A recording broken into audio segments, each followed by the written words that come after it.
संविदा पर नियोजित कर्मी साथियों, आउटसोर्स कर्मी, दैनिक कर्मी भाइयों एवं बहनों, आप लोगों को धैर्य बनाए रखने की ज़रूरत है। आपको भी ज़रा भी घबराने की ज़रूरत नहीं है। बिहार सरकार सारे निर्णय लेगी और बिहार के तमाम संविदा कर्मी, आउटसोर्स कर्मी, दैनिक कर्मियों का वेतन वृद्धि करेगी। आपको बता देना चाहते हैं कि आगामी 1 अक्टूबर को यानी कि 1/10/2024 को बिहार कैबिनेट की आयोजन बिहार सरकार के द्वारा की गई है और इस कैबिनेट में उम्मीद जताया जा रहा है कि 100% संविदा कर्मी, आउटसोर्स कर्मियों के मामले निष्पादित किए जाएंगे। यदि बिहार सरकार के द्वारा संविदा कर्मी, आउटसोर्स कर्मी, दैनिक कर्मियों का जो फाइल गया है, जिसमें बिजली विभाग, मानव बल,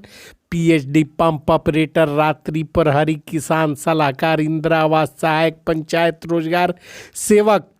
और कार्यपालक सहायक, विकास मित्र, टोला सेवक, तालीमी मरकज, रसोईया, आंगनबाड़ी सेविका, सहायिका आदि जो तमाम कर्मी हैं, इन कर्मियों की फाइल जो है कि कैबिनेट में जाने के लिए जो तैयार हो चुकी थी, जिसको विकास आयुक्त के द्वारा मंजूरी दे दिया गया था, इन तमाम कर्मियों के मामले जो है कि निष्पादित किए जाएंगे और इन सब का वेतन जो है कि बढ़ाया जाएगा और वेतन की वृद्धि इस प्रकार की जाएगी जैसे एक न्यूनतम वेतन दर होगा, जिसमें जो है कि टीए, डीए, महंगाई भत्ता, एनपीएस, यूपीएस तमाम तरह की सुविधाओं से जोड़कर जो एक न्यूनतम दर सरकार तय करने को कह रही थी, उसका घोषणा जो है कि सरकार ने अब तक नहीं किया था, किंतु उस दर को लागू करने के लिए कैबिनेट की मंजूरी की आवश्यकता पड़ती थी, जिसको जो है कि दिलाकर बिहार सरकार जो है कि विकास आयुक्त की अध्यक्षता वाली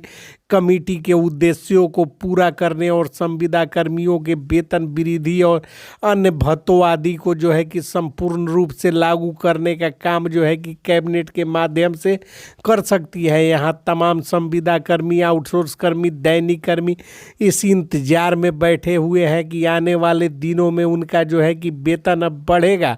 किंतु जो है कि अब तक वेतन वृद्धि की खबरें जो है कि सुनने को मिलती रही है, किंतु वेतन वृद्धि का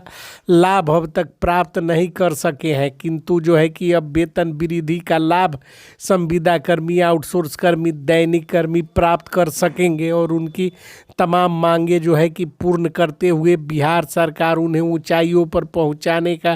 काम करेगी, क्योंकि बिहार सरकार जो है कि केंद्र सरकार से बंधी हुई है और 12 मार्च 2024 को सुप्रीम कोर्ट के फैसले के आलोक में बिहार सरकार के हाथ जो है कि बंध गए हैं। अब बिना वेतन वृद्धि किए हुए कोई रास्ता नहीं, क्योंकि तमाम संविदा कर्मी, आउटसोर्स कर्मी, दैनिक कर्मियों के मामले में 12 मार्च 2024 को सुप्रीम कोर्ट ने जो फैसला दिया है, जिसमें कहा गया है कि जो लोग साल में 1 साल काम करते हैं, 12 महीने जिनकी ड्यूटी ली जाती है और 12 महीने जो सेवाएं देते हैं सरकार को, उनको जो है कि 12 मासिक कर्मी की श्रेणी में रखा गया है और 12 मासिक कर्मी की श्रेणी में जो लोग आते हैं उनको जो है कि साल में 365 दिनों का जो है कि मेहताना उनको जो है कि मेहताना मिलता है और उनको जो है कि हाजिरी बनती है और जिसके माध्यम से भुगतान प्राप्त करने का काम वो कर्मी लोग करते हैं।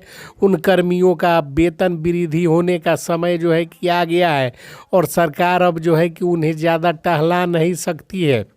क्योंकि 12 मार्च 2024 के फैसले के आलोक में केंद्र ने लगातार जो है कि वीडियो कॉन्फ्रेंसिंग के माध्यम से तमाम अधिकारियों से वार्ता करने के उपरांत इस निर्णय पर पहुंच चुकी है कि तमाम कर्मी जो 12 मासीय है, जिनको साल के 365 दिनों ड्यूटी लगती है, इन कर्मियों को जो है कि ईपीएफ, ईएसआई की सुविधा देना अनिवार्य है और जब तक कर्मियों को जो है कि 22,000 से अधिक यानी कि 30 से 35,000 रुपये मानदेय निर्धारित नए सिरे से नहीं होता है, तब तक जो है कि ईपीएफ, ईएसआई की कटौती संभव नहीं है। इन तमाम जो है कि बातों पर विचार करने के बाद केंद्र सरकार ने सुप्रीम कोर्ट के फैसले के आलोक में बिहार के मुख्य सचिव के साथ की गई वार्ता में इस बात को तय किया था कि सरकार जो है कि समय समय पर यथा अधिसूचित अधिसूचना के माध्यम से या बिहार कैबिनेट के माध्यम से संविदा कर्मी, आउटसोर्स कर्मी, दैनिक कर्मियों के वेतन का निर्धारण करेगी, जिसको लेकर बिहार सरकार ने विकास आयुक्त की अध्यक्षता में कमेटी गठित की थी और उक्त कमेटी ने बिहार सरकार के लगभग 2 लाख से अधिक कर्मियों का समय समय पर यथा संसूचित अधिसूचना के माध्यम से जो है कि वेतन वृद्धि करने का काम कर चुकी है। किंतु बहुत सारे संविदा कर्मी, आउटसोर्स कर्मी, दैनिक कर्मी, छोटे छोटे कर्मियों का वेतन वृद्धि बकाया है, जो अब होने जा रहा है।